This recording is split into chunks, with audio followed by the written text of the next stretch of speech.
आइए दोस्तों, आज सुनते हैं ड्रैकुला उपन्यास का 5वां भाग। 2 दिन बाद एक बार फिर हम सब ने लूसी की कब्र का ढक्कन खोला और लूसी को वहां लेटे पाया। नुकीले दांत, खून के धब्बे और शैतानी चेहरा। डॉक्टर वैन हेल्सिंग ने बताया कि लूसी किसी ऐसे अमृत यानी जो मरकर फिर जिंदा हो गया हो, या शायद जिसे हम पिशाच भी कह सकते हैं, का शिकार बनी है। और अब वह छोटे बच्चों को ब्लूफर लेडी बनकर शिकार कर रही है। और जो भी उस पिशाच का शिकार बनता है, वे आगे आगे और शिकार करके ऐसे अनेक खून पीने वाले पिशाचों का निर्माण करता है। अगर लूसी इसी तरह उन बच्चों का खून पीती रही तो वह बच्चे सच में पिशाच बन जाएंगे। हमें लूसी को सच में मारना होगा, जिससे उसका शरीर फिर उठ ना पाए और लूसी की आत्मा को शांति मिल जाए। और यह काम का हक सिर्फ आर्थर का है, क्योंकि लूसी उसी की प्यारी प्रेमिका और मंगेतर थी। आर्थर ने लूसी के दिल में एक खूंटा गाड़ने के लिए तैयारी कर ली।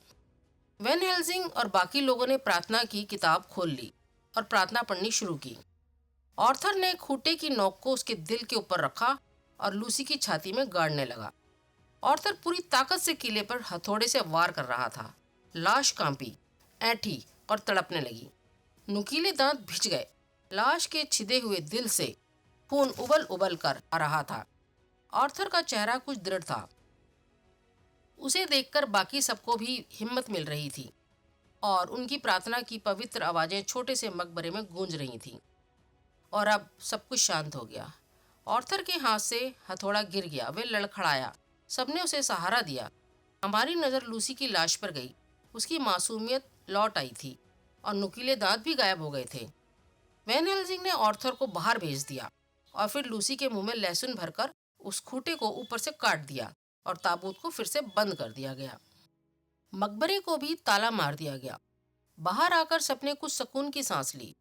वैन हेल्सिंग बोले कि हमारा एक कार्य पूरा हो चुका है, पर एक सबसे महत्वपूर्ण कार्य यानी कि उस अमृत या पिशाच को ढूंढना और खत्म करना बाकी है। वैसे मेरे पास कोई सुराग भी है। हमें समाज सेवा और सुरक्षा के लिए ये करना ही होगा। 2 रातों के बाद हम सब फिर मिलेंगे। दोस्तों, ड्रैकुला कहानी का ये 5वां भाग आपको कैसा लगा, प्लीज जरूर बताएं।